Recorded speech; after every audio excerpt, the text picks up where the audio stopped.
सुतरा किसे कहते हैं और कितनी दूरी में रखना है, नीज सुतरा के नज़दीक से गुजरने के क्या तरीक़े हैं। आलम रायन अधियानपुर।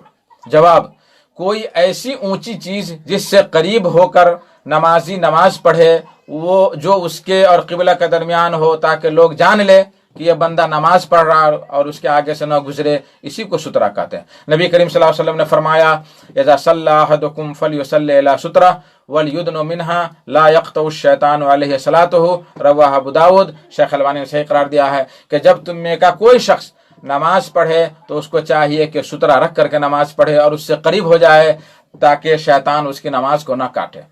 अब रही बात कि कितनी दूरी होनी चाहिए सुतरा के दरमियान, तो इसके बारे में भी नबी करीम सल्लल्लाहु अलैहि वसल्लम के बारे में आया है। अन सहल बिन साद रज़ियल्लाहु ताला अन्हु अन्नहु क़ाल काना बैन मुसल्ला रसूलुल्लाह सल्लल्लाहु अलैहि वसल्लम व बैनल जदार ममर्रु शातिन, कि नबी करीम सल्लल्लाहु अलैहि वसल्लम के और दीवार के दरमियान एक बकरी के गुजरने के बराबर जगह होती थी, यानी सुतरा दीवार को बनाते थे। तो बुखारी में और मुस्लिम में रवायत है।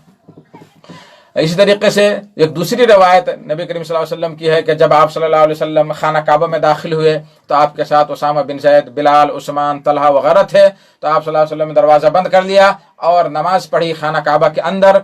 तो बिलाल से पूछा गया कि कितनी दूरी थी उस दीवार और नबी सल्लल्लाहु अलैहि वसल्लम के दरमियान, तो उन्होंने फरमाया व जअल बैनहु व बैनल जदार नहव मिन सलासत अज़रो, कि 3 हाथ की दूरी आप सल्लल्लाहु अलैहि वसल्लम में और दीवार में थी। तो ऊपर वाली हदीस से पता यह चला कि बकरी के गुजरने की ये अकल है, सबसे कम अगर सुतरा की जगह रखे तो उतना रखे और ज्यादा से ज्यादा 3 गज 3 हाथ रखे। तो मेरा भाइयों दोस्तों, तो ये सुतरा की कितनी दूरी होनी चाहिए, ये सुतरा के बारे में बयान हुआ।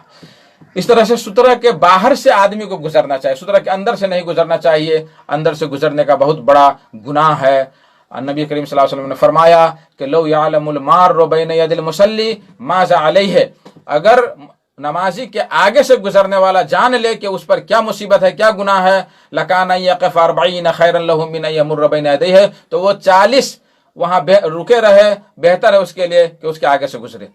तो रावी कहते हैं कि मैं नहीं जानता हूं कि 40 यौमन कहा कि शहरन कहा, किसी ने कहा कि 40 दिन कहा कि 40 महीना कहा कि 40 साल कहा, ये हम नहीं जानते हैं। तो मेरे भाइयों, एक बात और याद रखें कि सुतरा के अंदर से अगर कोई गुजर रहा है तो उसको जबरदस्ती ताकत के साथ रोकें, आप हाथ से रोकें। अगर न रुक रहा है तो उसके साथ लड़ाई करें, इसलिए कि वो शैतान है। नबी करीम सल्लल्लाहु अलैहि वसल्लम ने फरमाया, अबू सईद खुदरी की रिवायत है, इज़ा कान अहदुकुम युसल्ली फला यदउ अहदन यमुर्रु बैन यदैहि वल यदरहु मस्तता फइन अबा फलयुकातिलहु फइन्नमा हुव शैतान, रवाहु मुस्लिम। कि जब तुम में का कोई शख्स नमाज पढ़े तो किसी को न छोड़े कि उसके आगे से वो गुजरे और उसको दूर करे जितनी ताकत है। अगर वो इनकार कर दे दूर होने से तो उससे लड़ाई करे, इसलिए कि वो शैतान है, शैतान का काम कर रहा है। इस तरीके से एक और रिवायत है। तो मेरे भाइयों दोस्तों, एक सवाल और है कि सुतरा किस चीज़ का रखे।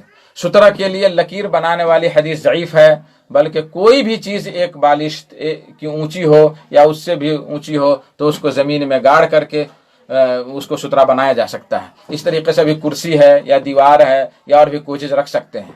इसी तरीके से बाज़ लोग कहते हैं कि सुतरा को सामने से नहीं रखना चाहिए बल्कि साइड में रखना चाहिए या बाएं तरफ रखना चाहिए। तो इसकी भी हदीस जो आई है वो भी ज़ईफ़ है, इसलिए उस पर भी अमल नहीं करना चाहिए। मेरे भाइयों दोस्तों, इसी तरह से एक बात और बता दूं कि इमाम का सुतरा ही मुक्तदी का सुतरा होता है। अगर जमात के साथ नमाज पढ़ रहा है आदमी तो सफ़ों के दरमियान से गुजरना जायज़ है, उसमें कोई मुश्किल की बात नहीं है। हाँ, अलबत्ता इमाम के आगे से गुजरना ये कतन जायज़ नहीं है, मुनफरिद नमाज पढ़ रहा है तो। इसी तरीके से एक बात और मैं बता दूं कि इसमें जो नमाज लोग पढ़ते हैं उसको चाहिए कि रास्ते पर ना नमाज पढ़े। बहुत सारे लोगों को देखेंगे कि मस्जिद के रास्ते पर सुन्नत पढ़ना शुरू कर देते हैं और लोग निकलते हैं, वो इधर से उधर होता है, परेशानी होती है। खाना काबा में भीड़ की जगह पे ही लोग सुन्नत पढ़ना शुरू कर देते हैं। ऐसा करना दुरुस्त नहीं है, बल्कि गुनाहगार वो होगा जो नमाज पढ़ रहा है, आगे से गुजरने वाला नहीं होगा। अल्लाह